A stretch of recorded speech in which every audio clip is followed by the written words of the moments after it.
Ladies and gentlemen, welcome to episode 10 of the Garrote podcast. I am your host, Chingachgook, and I am once again in studio with my co-host, Mr. Howard Roark.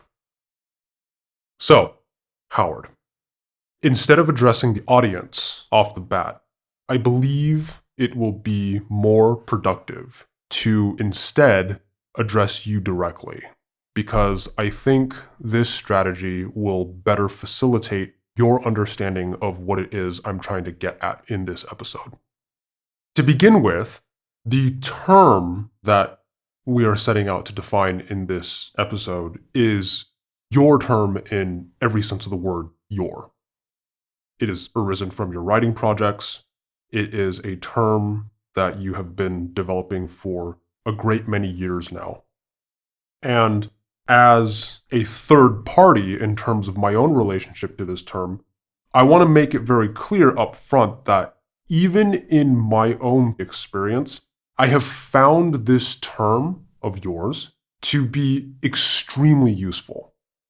There has been, in my observation, an enormous amount of utility that I myself have observed in very simple contexts of deploying the term in a wide variety of different situations, social settings, in a wide variety of different people groups, social circles.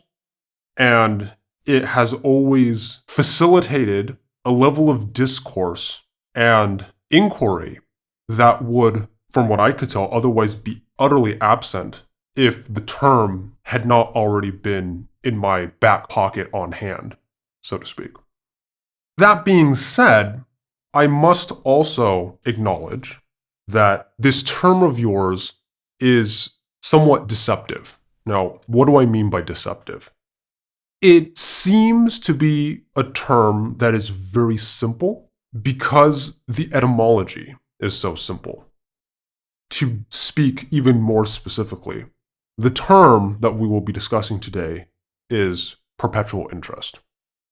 Now, when you look at these two words in tandem, the reason why I was just saying deceptively simple is because perpetual is an adjective that is relatively straightforward to understand, and interest is a noun that is relatively simple and straightforward to understand as well. Perpetual being that which does not end, interest being that which you're interested. What are your interests, to borrow from colloquial language? So whenever I have deployed this term in settings in which you have been completely absent, I have noticed that getting the individuals with whom I am speaking to understand how these two words come together is not that complicated of a process. Of course, the generic, the stereotypical response to the term perpetual interest, well, what's that, often occurs. However, it's very easy to narrow it down to the individual vocabulary words and get the generic individual to understand, look, it's that which you'd never get bored of doing. It's a relatively straightforward process from the initial use of the term perpetual interest to getting people to understand what very low quality life coaches will call calling or vocation or your passion or whatever these asinine terms that exist in common parlance. That being said, on the outset of this episode, I need you to understand that I am trying to balance between two separate forces. So, depending on how this episode goes, whether or not we can regard this episode to be a success or failure has to be measured in the balancing act of these two forces. So on the one hand, I need to make sure that the depth behind this term is properly described.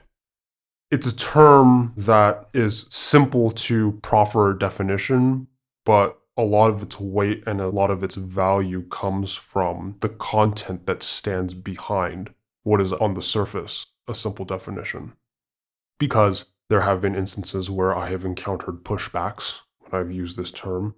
I have encountered situations where people have tried to manipulate the term in a way that is not consistent with the original intention behind the term's creation.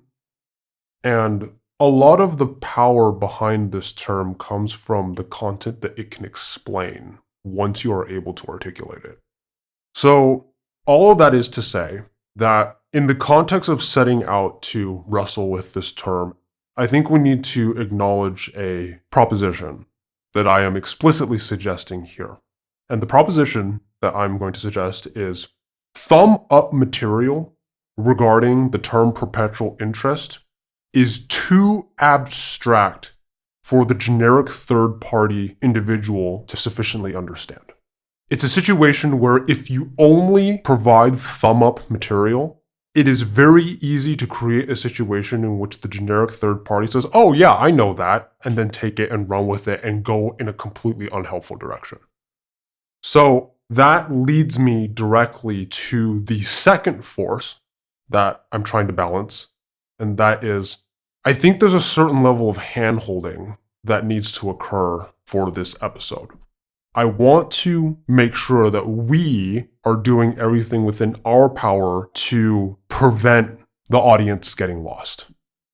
Those individuals who look at the term perpetual interest and derive the vast majority, if not the entirety of their understanding of this term on the etymological meaning of the two words as they are bound together. And then that's it.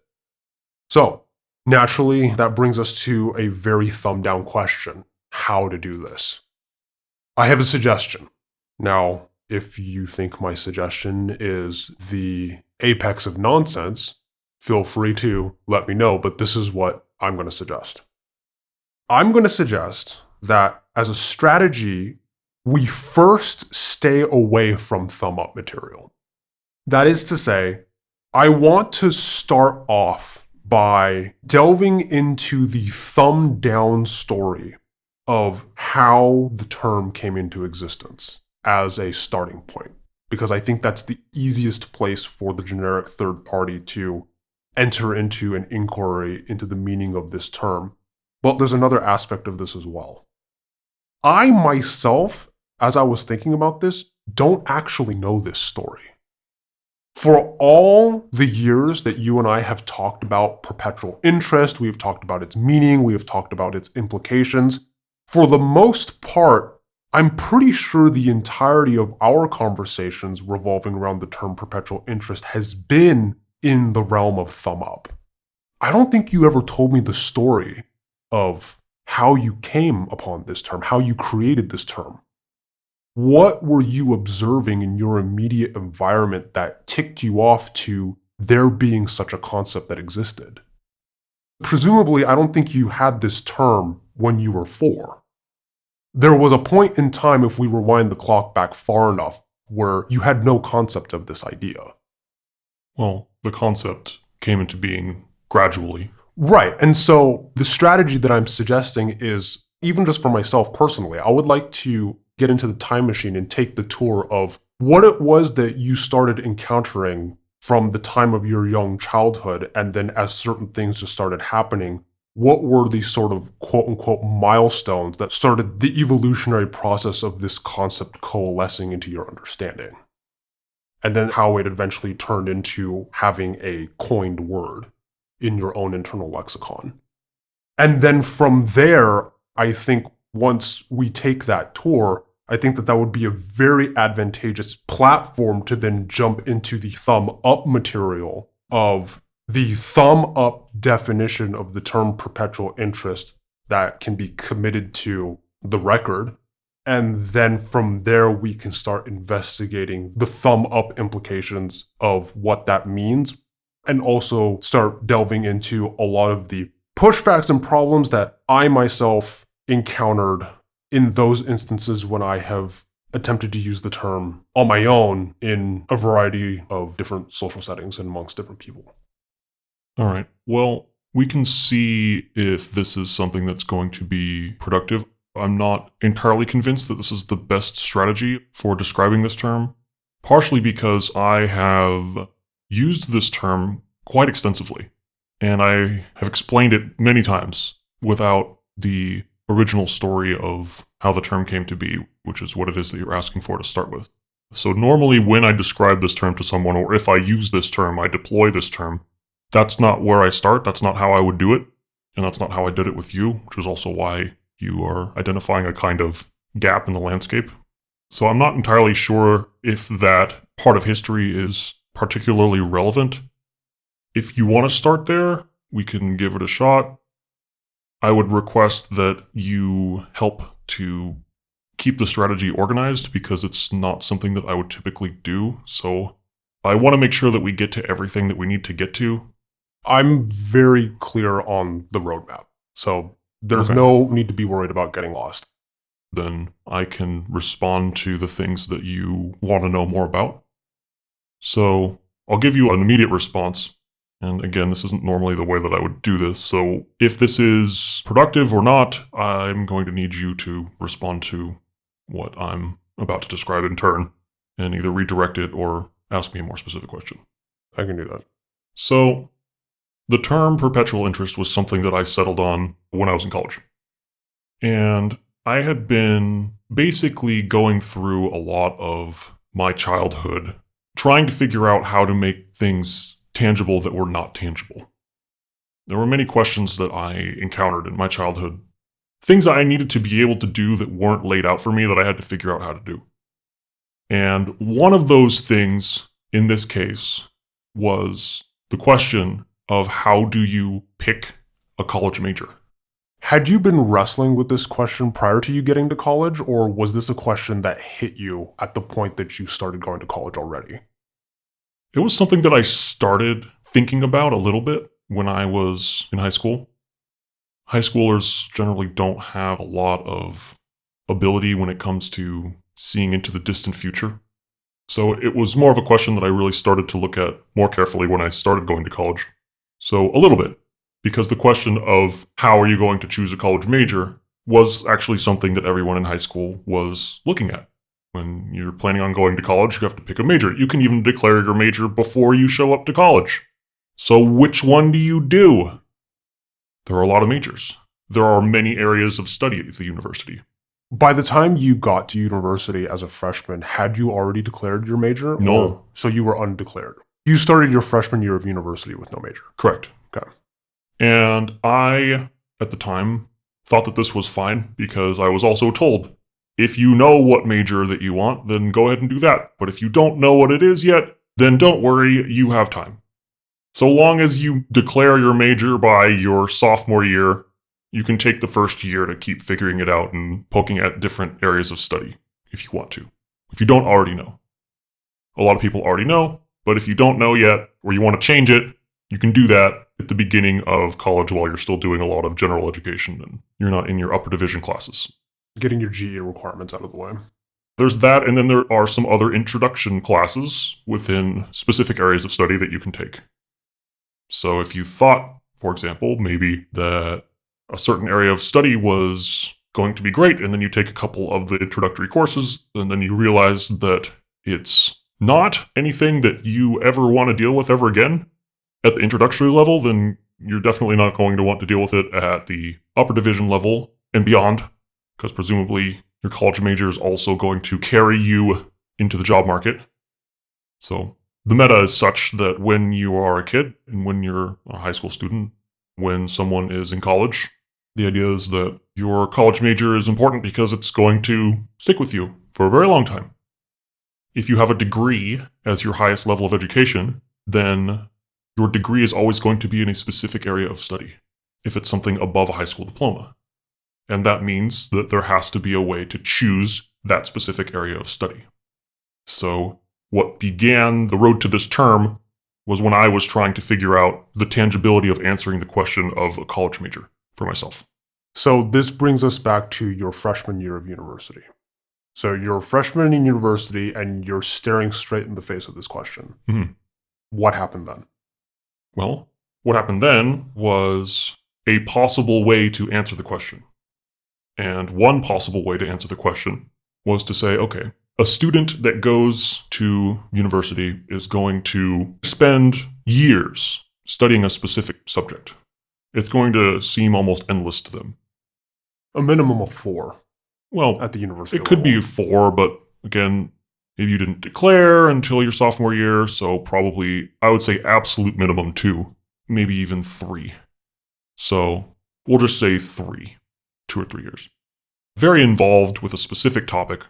And the thing about that is, you get to choose whichever one you want.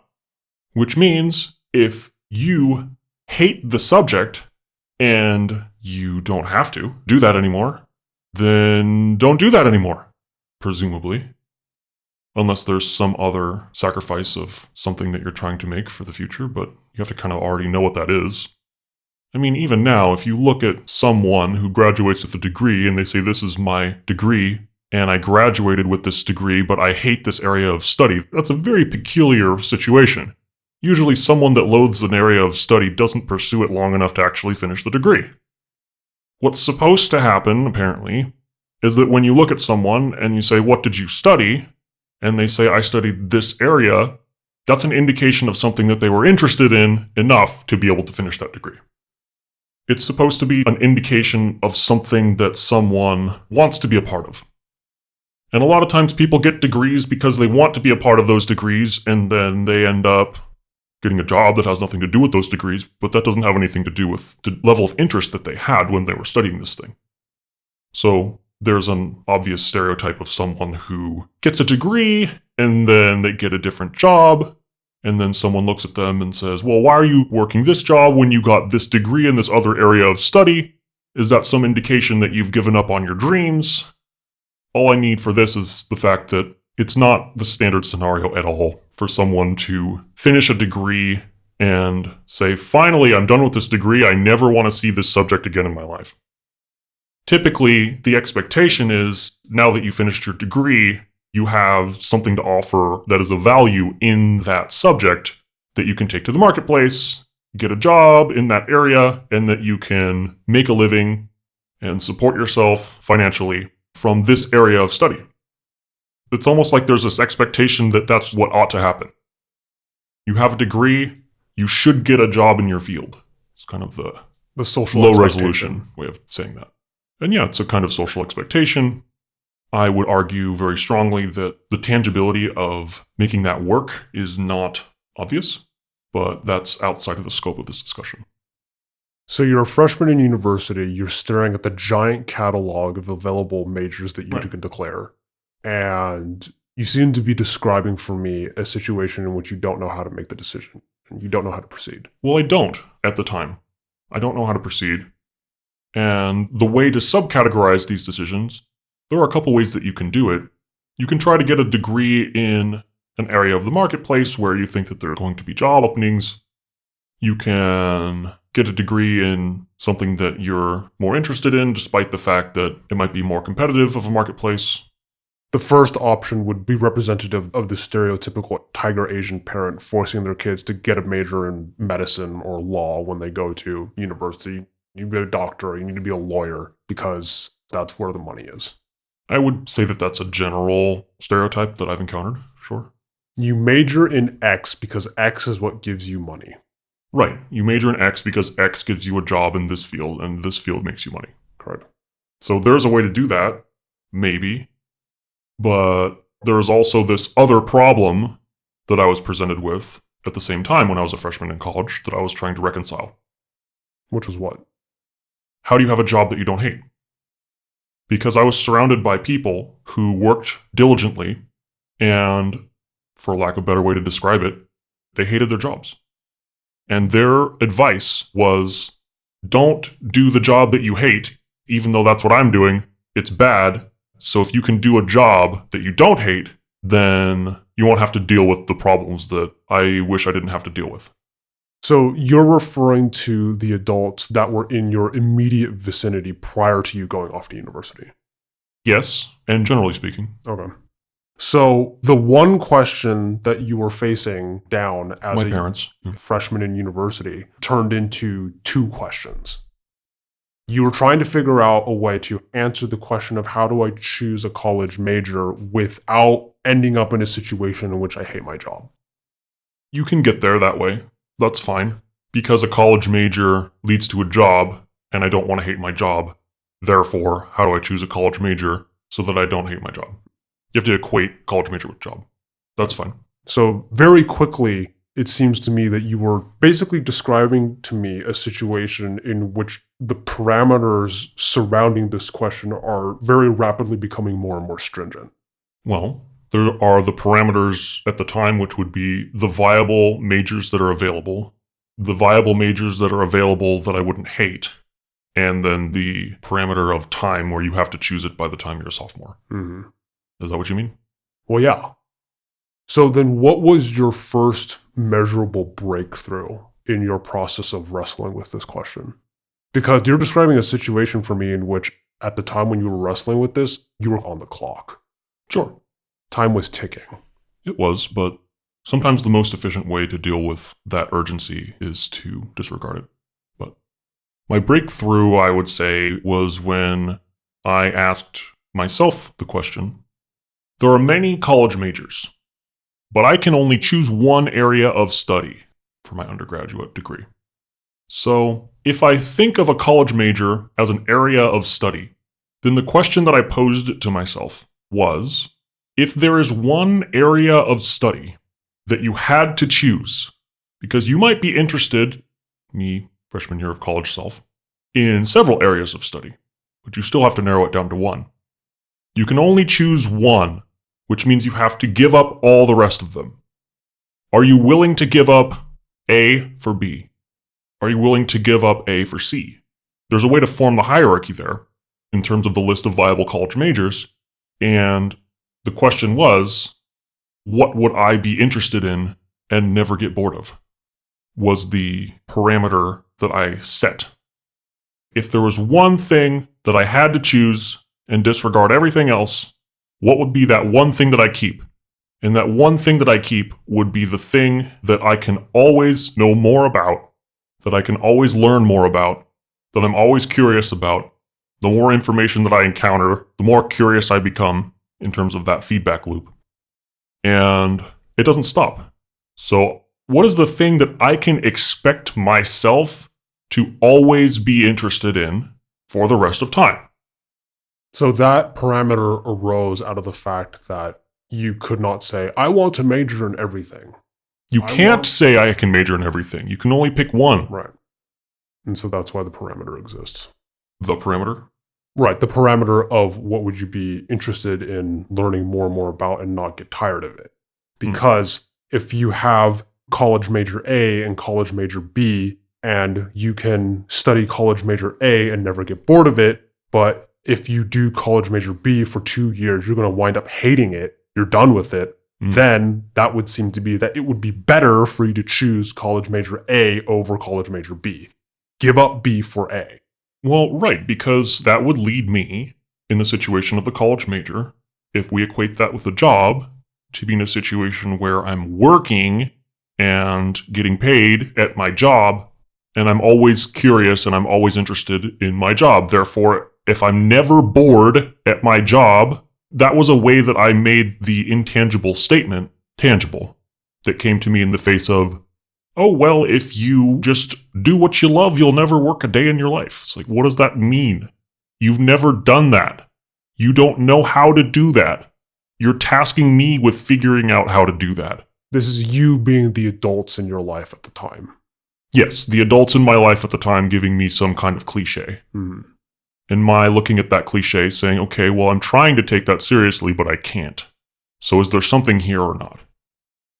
They, the adults in my life, seem to be trying to account for a problem, but they don't really know how to talk about it very well. And they don't know how to lead by example. But maybe I can be the example. This is very interesting for me. And I'm actually very glad that I insisted on going this direction, because hearing this story for the first time on my own part is really helping me to put together certain holes that I've run into when I've run into various individuals attempting to push back on the term. The term took on a life of its own to apply to more than only college majors. Right. So before we jump into the thumb up realm, I want to just take another quick lap around the thumb down realm and ask the question, take me on the tour between when you were a freshman in university and you had this, for lack of a better word, discovery or realization, but basically that your realization that there was a way to order the hierarchy of what college major you should choose based upon that which you are willing to give up for something else. That's a fairly important mechanic. And being able to say, oh, I'm willing to give up A for B or B for A because I wouldn't get bored with the one no matter how much time I put into it, the positive feedback loop that you were describing, and the other one I'm going to get bored within a year or 2 years or whatever. Well, that process is very clear when you have two areas of study right next to each other. When you have to compare two arbitrary college majors. Business administration and nutrition. Sure. There should be a way to look at one of those or the other one of those and to say, well, this one's definitely going to be more enduring for my personal understanding of what it is that I, as an individual, am interested in pursuing. And that changes, by the way, from individual to individual a lot, which is why there are many different areas of study. So I thought that that worked nicely with the way that the world had constructed itself as well. So take me on a tour of the time frame between when you realized this comparative mechanic of being able to select between two potential college majors based on what you're able to give up, based on what it is that you'd be interested in on a perpetual time frame versus what you will get bored of after a while, and walk me through how you got from there to the point when you were actually able to articulate the term perpetual interest in and of itself. What was that journey like? What was that sequence of events? Well, I suppose at this point it might be worth noting that when the ability to choose a college major because you're choosing a field for your job and you're trying to not hate your job, when this is accounted for, what I was trying to do was I was trying to also create a situation where I could expect myself to never get bored of this thing, because that was the thing that I chose. I could choose something else. You can still choose other things, but why would I? Once I actually have the thing that has risen to the top of the hierarchy, there isn't really anything that overtakes it at that point. It's not something that I'm defending in retrospect. It's something that has reinforced itself over time, that could have been overtaken at any moment. It's just floating at the top, waiting for something to be better, and then nothing is. And I wanted, again, to be able to expect myself to never run from knowing more about a certain subject. And it was very useful for me when I put it into that framework, because any time that I encountered a subject, or anytime I encountered some kind of material that was in the category of a certain subject, then if that was a subject that was my perpetual interest, then I wanted to know more. And if I became bored with it, then that was an indication that I was in the wrong place, that there was something better. And what I've found is that there actually exists an area of study that I never get bored with. And I can expect that of myself. Well, if I can expect that of myself, I can expect that of others as well. Which is how I can level this question at people with the expectation of having them to be able to answer it. Took me a long time, a lot of thought to be able to answer it for myself, and a lot of experimentation with different subjects. But I put the work in and now I have the answer. And then my abilities in this category of study grow constantly. It's not the case that everything on Earth is boring. It's just not true. There's more to find. There's another area of study that's meaningful that maybe you haven't exposed yourself to. But I have spoken with people who said, when I ask them, for example, what's the area of study that you always want to know more about that you never get bored with? Which is basically the next layer of definition when I'm leveling this at people in a social setting. I have had people look at me and say, I'm bored with everything. Or some variant thereof. Everything is boring. Nothing is interesting. After a certain period of time, I will get bored of everything. And I exist as a counterexample. Doesn't have to be that way. I look at people who say that everything is boring eventually, and I see that as a short-sighted way to avoid doing the work of actually figuring out how to answer this question. Like I said, it does take work. It takes a lot of personal investigation and self-knowledge to be able to answer this question. And a lot of times, the responses that I get to this question as well are something like, well, basically they don't know how to answer the question. But at that point, I've established that answering the question is important.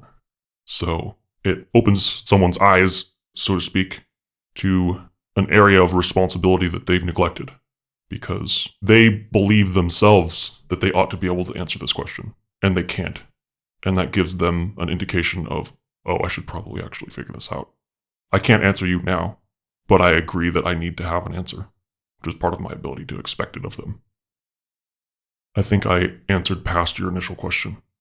Kind of. So my initial question was, I'm trying to get the historical genealogy behind how it was that you eventually settled upon the term perpetual interest.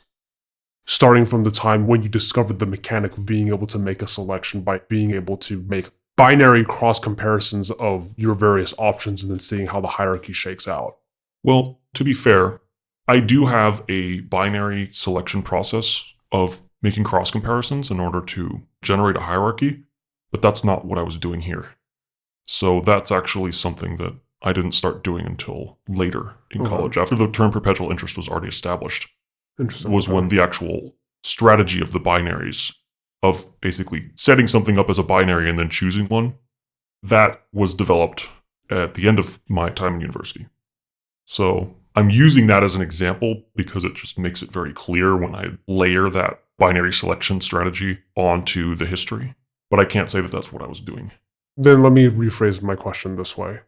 What was the process by which you settled upon the term perpetual interest as an alternative? Why didn't you go with the YouTube life coach terminology like passion or vocation or other such very wishy-washy terms? How did you settle upon this particular term? Because people talk about passion, quote unquote, all the time. Yeah, passion or vocation, these were terms that I had already encountered that were intangible. They didn't help me answer the question. So I needed something else that was directly applicable to the problems that I was solving. So I would say that I first asked myself the question of what is it that I would be interested in for the rest of my life and I would never get bored of. And the reason why you were answering this question is because you were actively trying to avoid a situation in which you hated your job. Correct.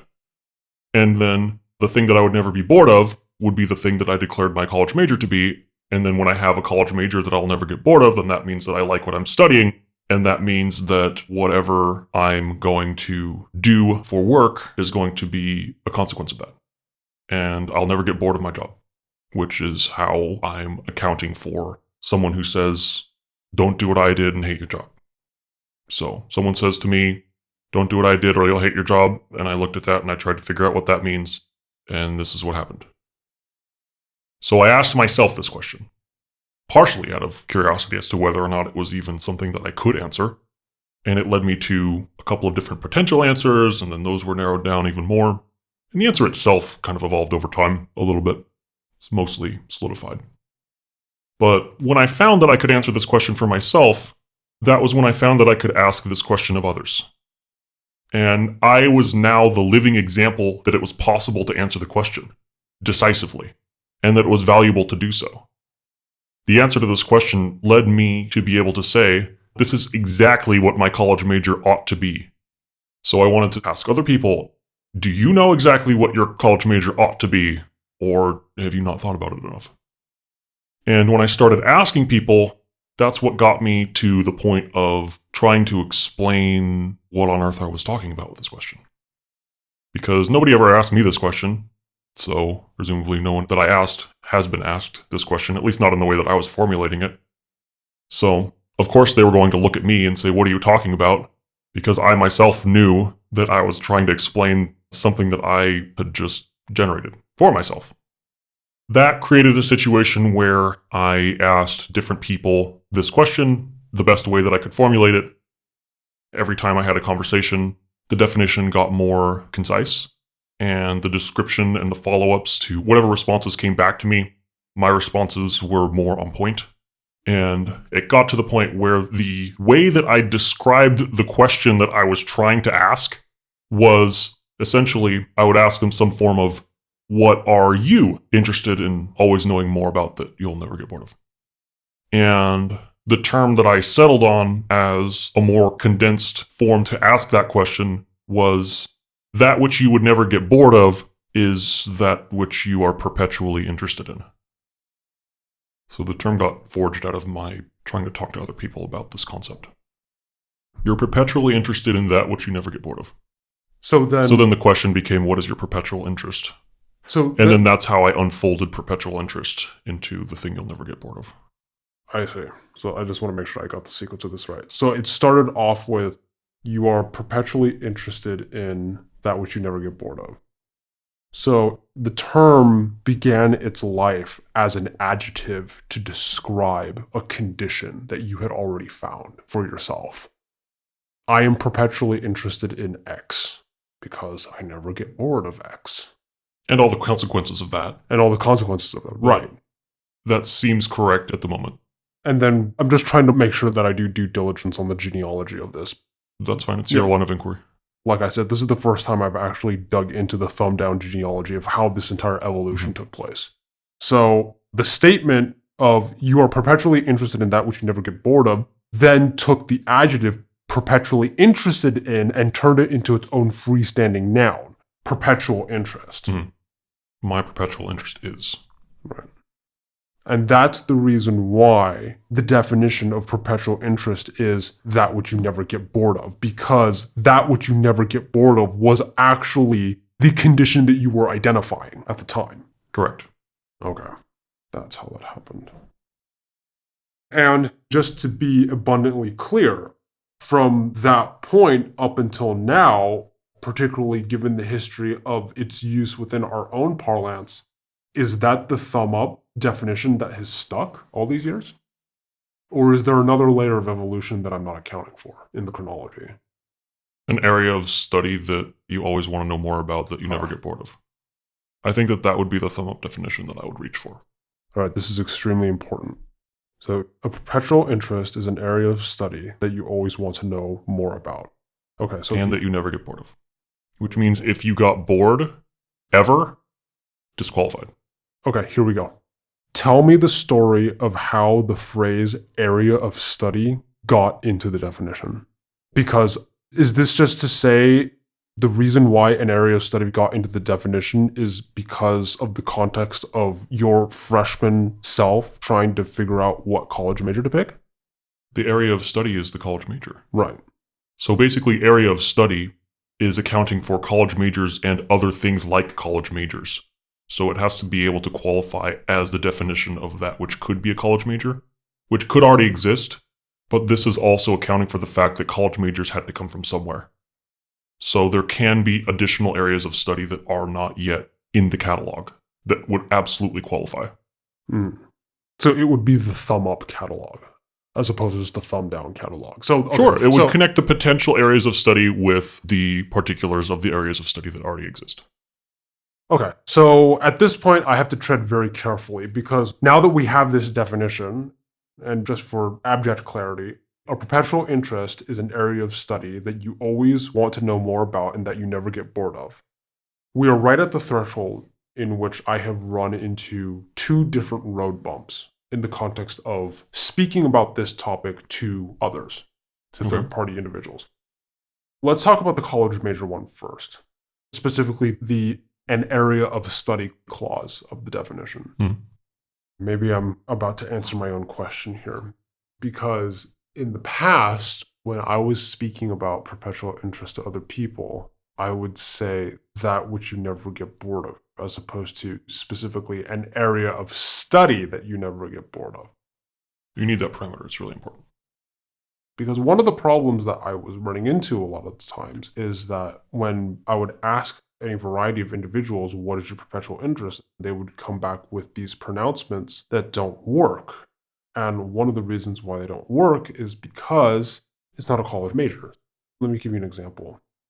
I had a coworker, in fact, I had a couple of coworkers a little while back with whom I was speaking about these topics because it was obvious to my coworkers that there was a certain level of directionality in my life and sort of forward momentum purpose that I was pursuing that their lives completely lacked. And they were trying to query me for the tangibility of how it was that I was able to establish meaning and purpose in terms of my own life directionality.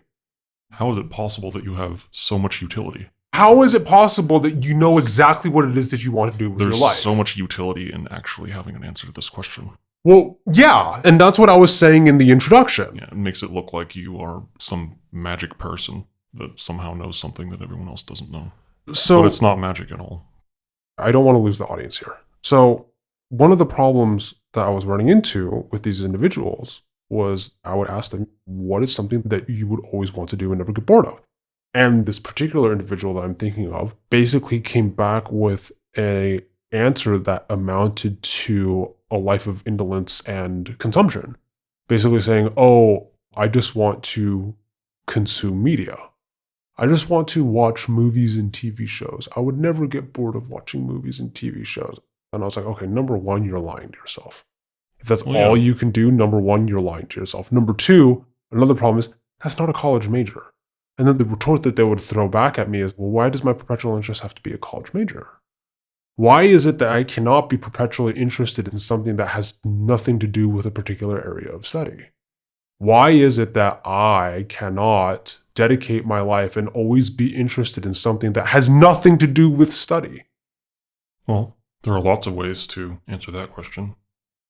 It's possible to turn media consumption into a perpetual interest, but that's a lot of work that most people actually don't want to do.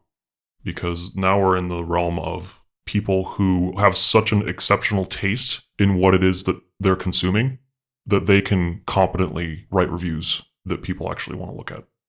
So I'm just trying to put a permutation together where someone can try and say that.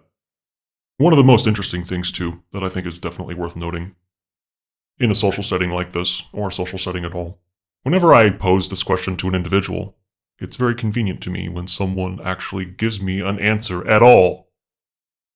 And it's very convenient because they've just told me the thing that they're never going to get bored of, and that means I get to ask them anything I want in that subject, and they're always going to answer me. It gives me the ability to immediately test them to see if they just lied to me. Because whatever questions I ask, they should always be looking for someone that is more interested in this subject. Maybe someone wants to know more things. You don't turn those people away. You help them. Glad to know that there are more people that are interested in the thing that you're also interested in. Also, if my answer is different, then I can reasonably expect that someone else's perpetual interest is going to be more advanced than mine, which means I have something to learn that's going to be very interesting and useful for me. Or, in the off chance that I actually know more about this person's perpetual interest than they do, then they're going to have a bunch of questions for me, and that's all that we're going to talk about for the rest of our conversations. So it was also a very nice solution to what do you talk about when you're meeting someone new? You, the generic individual, or me. And I find the question, what is your perpetual interest, to be far more engaging and productive than, for example, what do you do for work? Or what do you do? Oh, what do you do? Oh, I do this. Okay. There's no indication that you even like that. There's no indication that you're getting paid for your perpetual interest yet. And this is starting to get into some more advanced territory that we really shouldn't be going into yet. Yet. Emphasis on yet. Because this term becomes a cornerstone for some very interesting conclusions. So, when you're talking about someone who gives you this kind of response, say, consuming media, what media? My response to people who make these claims when they're obviously lying to themselves, like you said, is to just immediately start pressing them for more information. They're not allowed to say that they're bored of the conversation. And the moment that they do, oh, okay, well, guess that wasn't the answer then. I'm imagining a situation where someone says, I like watching TV shows. Like, okay, what's your favorite TV show? What's your next favorite TV show? What's your next favorite TV show? What are your top 3 favorite TV shows in order? What do you mean you don't know? Are you saying you watch TV shows and you're so interested in watching TV shows that you can't remember any of them? Oh, I'm sorry. Did you get bored when you were watching TV shows? Are you sure that this is the answer to your question? I want to throw out another example of pathology that I've encountered when attempting to talk about perpetual interest. I've also heard some variation of a claim that goes, my perpetual interest is people, X category of people. So that can be, my perpetual interest is having a family. My perpetual interest is my boyfriend. Oh boy. My perpetual Until interest... it's not. Okay, so here's the thing. Again, what I'm trying to get at is I have encountered multiple pathological responses to the question of what is your perpetual interest, and I know they're pathological responses, but I do not have an elegant way to demonstrate why they are pathological. So when somebody proclaims, my perpetual interest is having a family, immediately I know for myself, this doesn't qualify, this is not a college major. Which then the kickback then becomes, well, why does it need to be a college major? The thing about which I never get bored does not need to be an area of study. How do I or you or any generic individual who appropriately understands this term deal with such a claim? Well, right off the top, it's too broad, and I can go into why. If I was to take the same strategy as I did with the last one, then it gets a little bit dark. So I don't know if we want to go there. Do the concise version. Why is too broad a problem?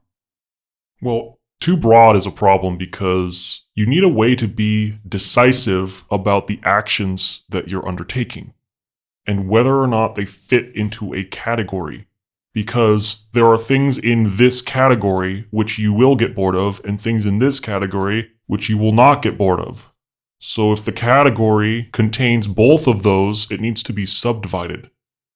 You can't have your category as all of the college majors because it's not true, because you're going to get bored, and that's actually not what you want. Besides the fact that you can't pick all of the college majors. Okay, I want to throw another element into this as well, because this is another reaction, another rejection of the term perpetual interest that I've observed. I already alluded to it, but it's this rejection of perpetual interest being tied to study.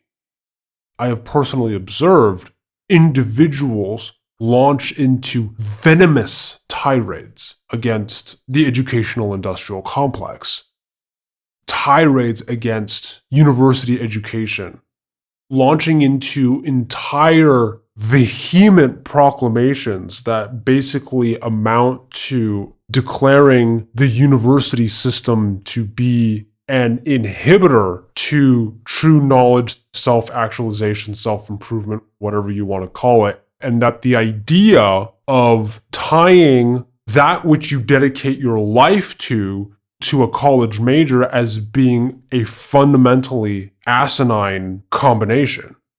So that's true in part. So, as Dr. Peterson would say, a lot of things are true in part. My immediate response to that is no problem. Doesn't have to be a college major. But that doesn't mean that you get to denigrate education. That doesn't mean that you get to do away with learning something for yourself. That doesn't mean that you get to do away with actually assembling something that brings value to the world, because otherwise, how are you supposed to have anything to trade? But that's just to say that, all right, it does not have to be a college major, but it definitely does have to be an area of study. Correct. Not all college majors are horrible. There exist college majors that are horrible. How do you generate quality college majors? They have to come from somewhere. You can make one for all I care.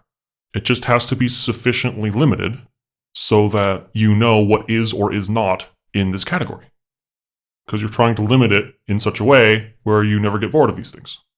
Trying to push out the things that you get bored of. So that's why I say an area of study, which is something that could be a college major. Because if you understand how to generate legitimate areas of study because there's serious work that needs to be done in a certain direction, then the person who is hostile towards the specific term college major that's actually not a problem at all, because all you're doing is looking at the university system and saying that there's a better way. There's a better way to learn something. There's a better way to provide value. So you still have to acknowledge the categories, even if you're using different terms. So explain to me this. Why is it that a perpetual interest has to be an area of study? Why is it pathological for the individual to say, my perpetual interest is having a family? Why is it that such a claim falls flat on its face? You can't say that when trying to answer this question. You don't get to say, what's your perpetual interest? My perpetual interest is having a family. I'm sorry, that doesn't qualify. Why doesn't that qualify? Because it's not an area of study. Why does it have to be an area of study? It has to be an area of study because... Well, one way to answer this question is because it leads to the work that sustains you, that you're theoretically at least not supposed to hate. It's supposed to lead to the work that sustains you. Yeah, it does. But in terms of the definitions themselves and what it is that I've been able to put together in my life so far, there's more commentary on that as a consequence of embodying this idea. But I referred to this as something that gets a little bit dark because one potential response to someone who says, my perpetual interest is having a family, outright, my response to that is, no, it's not. Even if I say you don't go to school to learn how to have a family, it's like, well, maybe you should. The dark part of that is, well, you don't make money having a family, right? You don't get paid to have children, right? But those considerations are too thumb down for what it is that we're trying to tackle. You would think that that's enough, but given your line of inquiry, it might not be enough. So if it's too thumb down, then fine. So the perpetual interest is supposed to lead to the work that sustains you. So for the generic individual to declare that my perpetual interest is having a family is to declare explicitly, you have no way to sustain yourself. Well, there's that. I might circle around this a little bit more. So there's an angle of analysis to this, which is that the answer of I want to have a family is too broad, but there's also an angle of analysis to say that I want to have a family is too specific. So the thing is, what's great about an area of study is that it's limited enough to be distinguished from other areas of study, but large enough that there's more work to do than you can actually do. It's inexhaustible in terms of the amount of work that needs to be done. That's the reason why somebody cannot say, my perpetual interest is tying my shoes. Correct. Because the moment that you complete your perpetual interest, it's disqualified. It's something that you're always interested in. But if it's done, then you can't be interested in it anymore because it's already finished. It's not a specific task that you're trying to do. The tasks are a means to developing that interest further, but they're not the interest itself. Basically, you can't conflate task with interest, because tasks are supposed to facilitate interests. So one of the ways that you can respond to someone that says, my perpetual interest is having a family, the answer is no, it's not, because that's completable. Damn. Why didn't I think of this? That's completable within your lifetime. And you don't want your perpetual interest to be completable. It can't be completable. It doesn't make sense for it to Well, be. the problem is that if you commit to your perpetual interest being completable, once it's complete, you have nothing to anchor yourself anymore. You have nothing to do with the rest of your life. No, even better. It's not perpetual anymore. It's not perpetual anymore. If it's completable, it's not perpetual. So that's not what I'm talking about. I'm not talking about things that you can finish. Doesn't mean that there aren't milestones. You can complete milestones. You can complete tasks. You can't complete the thing in itself. Well, you can't complete being interested in something. That doesn't make any sense. Which leads to a kind of interesting commentary. With perpetual interest thusly defined, we're talking about something to which the generic individual dedicates his or her life. Because from the outset, when you look at the genealogy of how this term evolved, you were trying to solve the question of, how do I pick a college major that results in a situation that I do not hate my job? Which means that not only are you trying to make money, you are trying to do something, dedicate your life to something that gives you both money and meaning. So the term dedicate your life is entirely appropriate in this context.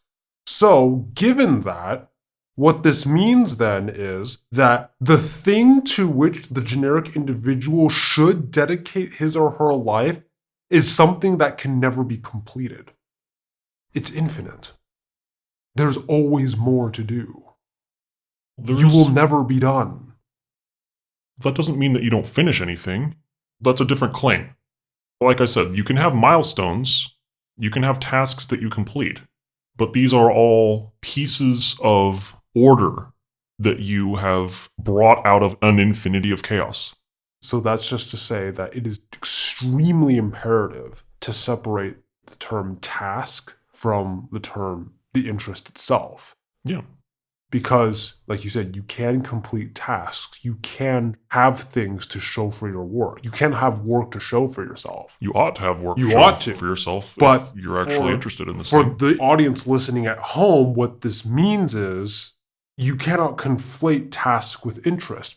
Because if you take something that is a task and place it in the category of interest, you have committed a categorical error. And the consequences for making that categorical error are catastrophic.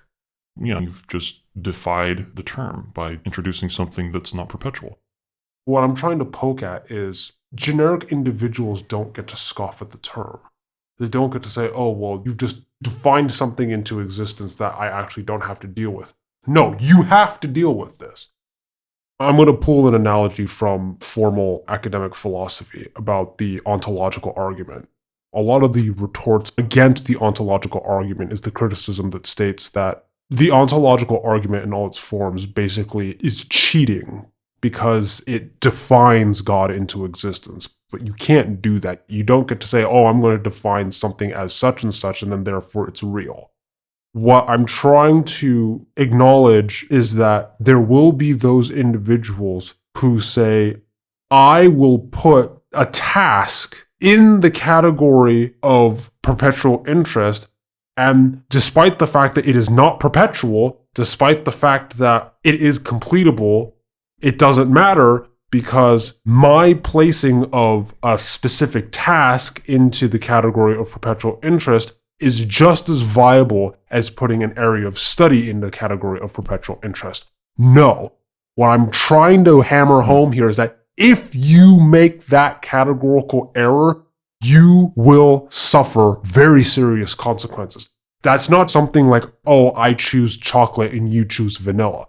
This is not something that you get to walk away from if you make that error. That's a very serious mistake. Mm-hmm. Making this mistake is not a matter of opinion because the consequences are not a matter of opinion. The consequences are real and predictable for making this mistake. This is actually something that even follows a stereotype to some degree, where you have an individual that is, for example, very focused on completing a task, whatever that task may be. The go-to stereotypical example would be, I'm going to get my degree in something. Or I'm going to study for taking the MCAT and pass the MCAT. That's your life for years. Or I'm going to make X amount of money. I'm going to do this completable goal. And then once that objective is met, once that goal is reached, then the stereotypical problem is, well, now what? So this is also trying to account for that problem, where someone reaches the end of their goal and they don't know what to do next. There's no room for that, because there's always something to do next. You're talking about in the situation where somebody acknowledges perpetual interest properly by Correct. placing an area of study into that slot, as opposed to a task. Correct. And to rephrase this into something that you said earlier, you said that this thing, this category, this area of study that you dedicate your life to, it is never complete. Well, that sounds initially kind of dismal, but it's not. It doesn't matter that it's never complete, because you're never bored. It's actually a saving grace that it never ends. It's your advantage that it never ends when properly identified, because it solves that problem, for example, of completing a task and then having nothing to do. It enables you to do what you love doing. It enables you Forever. to be in a situation where you get to do exactly what you want to be doing forever. As long as you live, there's more interesting things to do. Isn't that supposed to be better? The definition of a meaningful life? Yeah. Who says that the interesting work is supposed to end? You get to do exactly what you want to do for as long as you want, for as long as you live. As long as you can. As long as you can. Heaven on earth. That's heaven on earth, functionally. Not in the sense of paradise, but in the sense of meaning. And vision and the best thing that can happen for you? Absolutely.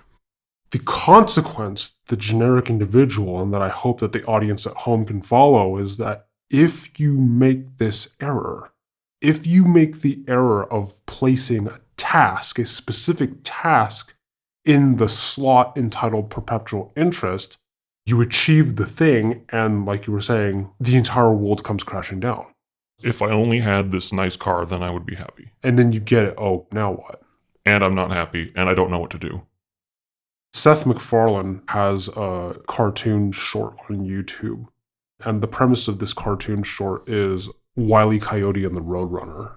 It's originally a Warner Brothers cartoon, where the coyote is always chasing after the Roadrunner, and the Roadrunner always outsmarts or outruns or gets away from the coyote.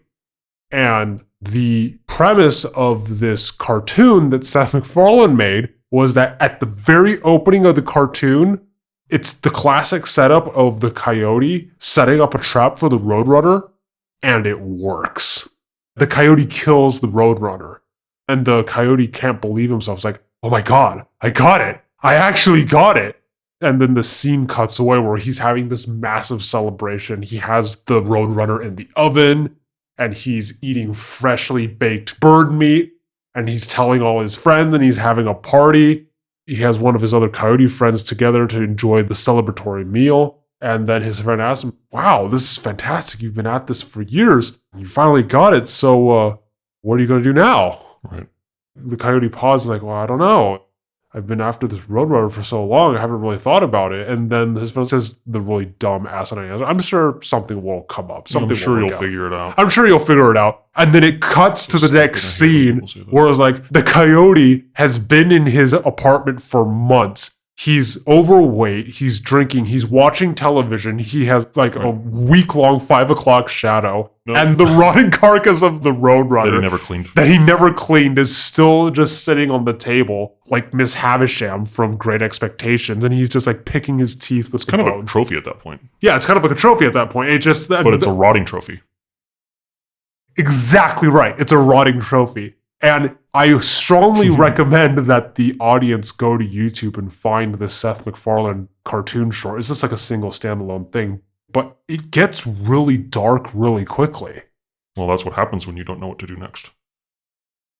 And that's another advantage of being able to specify the thing that you're always interested in.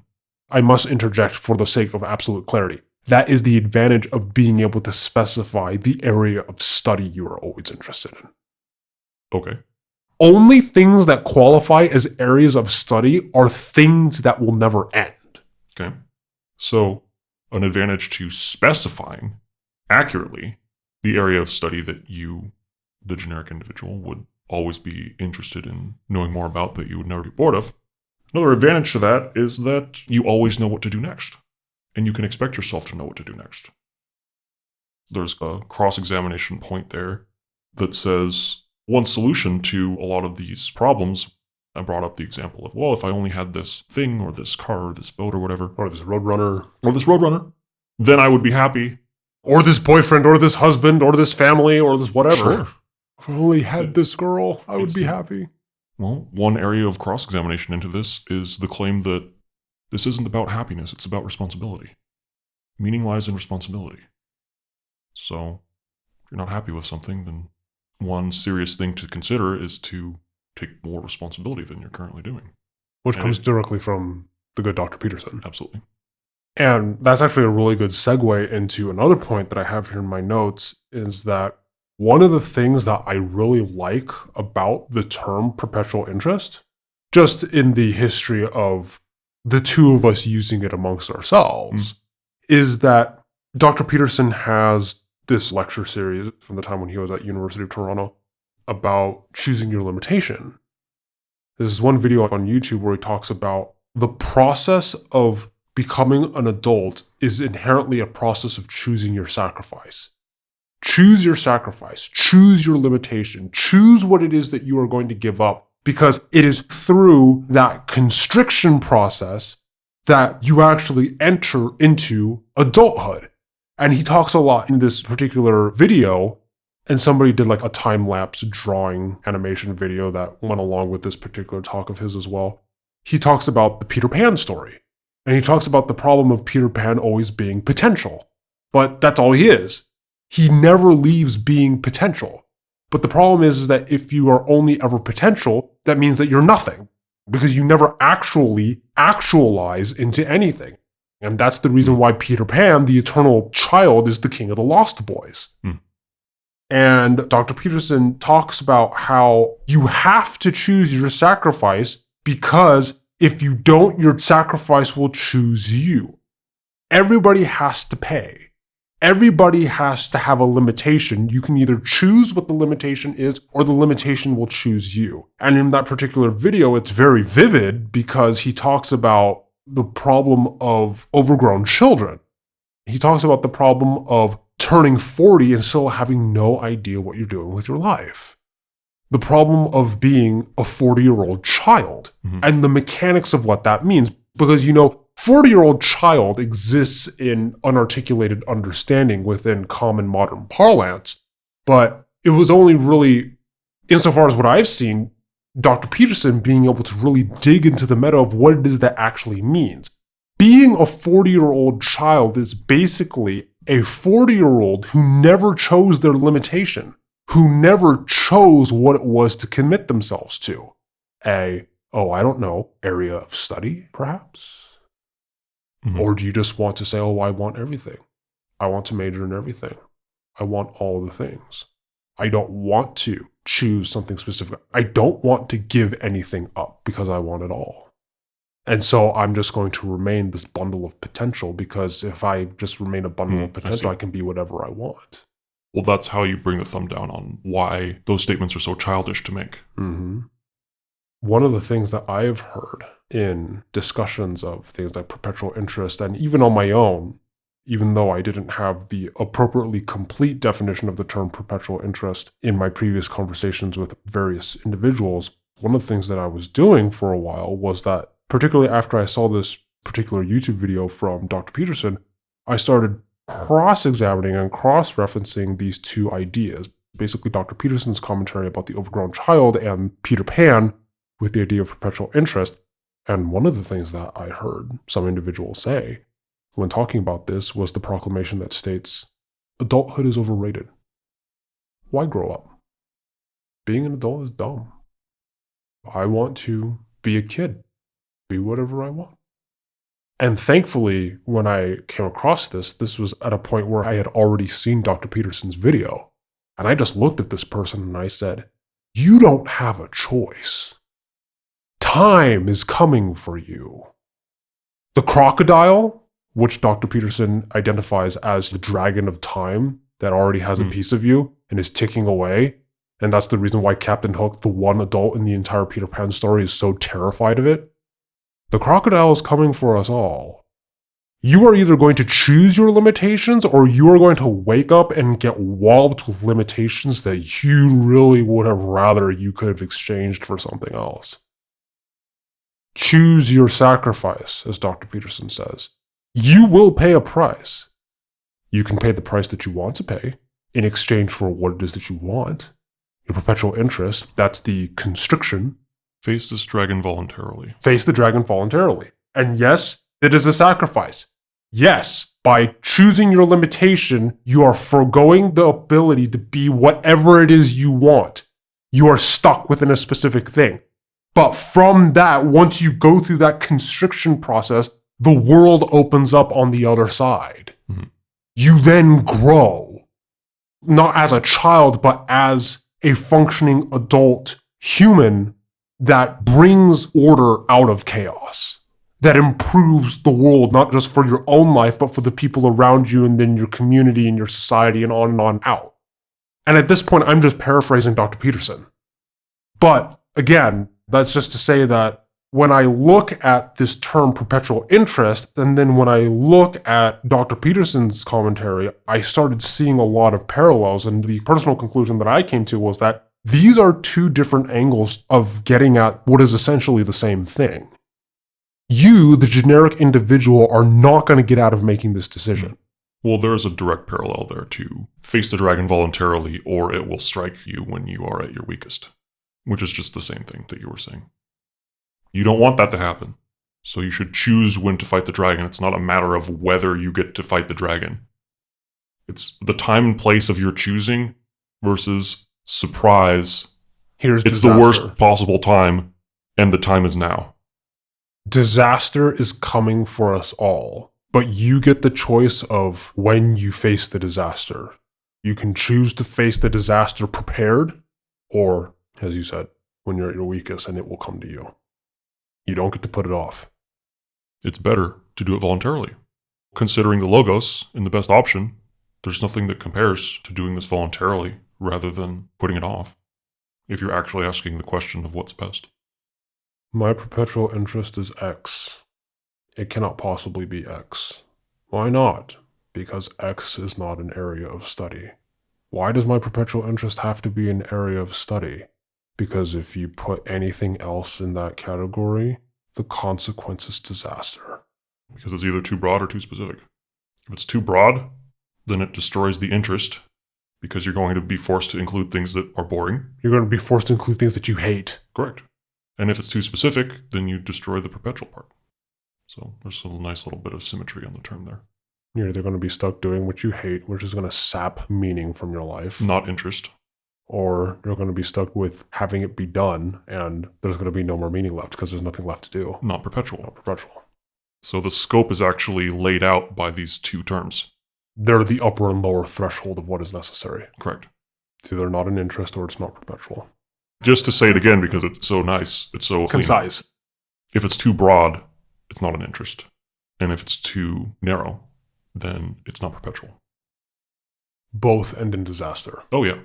And that disaster is basically just any variety of nihilism. Yeah. No meaning in life, nothing to do, nothing is meaningful, there's no point to anything. Because you hate your job, and that leads to all kinds of resentful behavior, which leads to all kinds of other catastrophes. And you can't stop doing it because it's the only thing that's sustaining you. Which is one of the reasons why the people who hate their jobs are trying to, for example, tell my younger self not to do that. Or you get another angle into nihilism, which is the task is complete and I don't know what to do next. And there is a genuine horror that comes with the inability for anyone to answer the question at any point in time, what is next? What's immediately the tangible next thing that I do? The answer to that question should always be clear at all times. And if you don't have the answer to that question, it starts to cultivate destructive behavior. It's in a different category of destructive behavior than the resentfulness, but it's not good. Don't do that. Especially because there's an alternative. It is possible to specify. It is possible to find that area of study. I think I speak for the both of us that you and I are individuals who are very fortunate to have been able to articulate that for each of us. I mean, it's not the same. I'm not saying that your perpetual interest is mine, it's not, but...